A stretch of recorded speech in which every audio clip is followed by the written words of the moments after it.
বিয়ের পর থেকে শুধু ফুফুর আবেগ, কখন আমার বৌমাকে নিয়ে দাওয়াত খাবি। অবশেষে ১.৫ বছর পর বৌমা ও নাতিকে নিয়ে ফুফুর মনের আশা পূরণ। ফাইনালি আল্লাহর রহমতে ফুফুর পক্ষ থেকে বিয়ের পর এই প্রথম দাওয়াত, সকল বাধা পেরিয়ে শেষমেশ ফুফুর দাওয়াত খাওয়া সম্পন্ন। আলহামদুলিল্লাহ।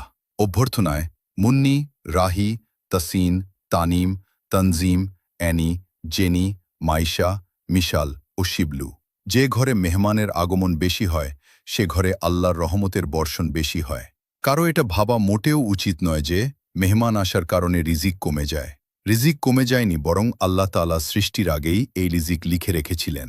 হজরত আনাস রাদিয়াল্লাহু আনহু বলেন, যে ঘরে মেহমানের আগমন নেই সে ঘরে ফেরেশতা আসে না।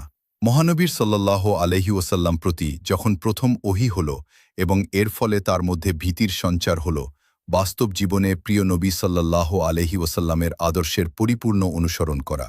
আল্লাহ আমাদের সবাইকে অতিথিদের প্রতি যত্নবান ও খেয়াল রাখার তৌফিক দান করুন এবং আমার ফুফুকে অক্লান্ত পরিশ্রমে নেক আয়োজন করার জন্য নেক হায়াত দান করুন।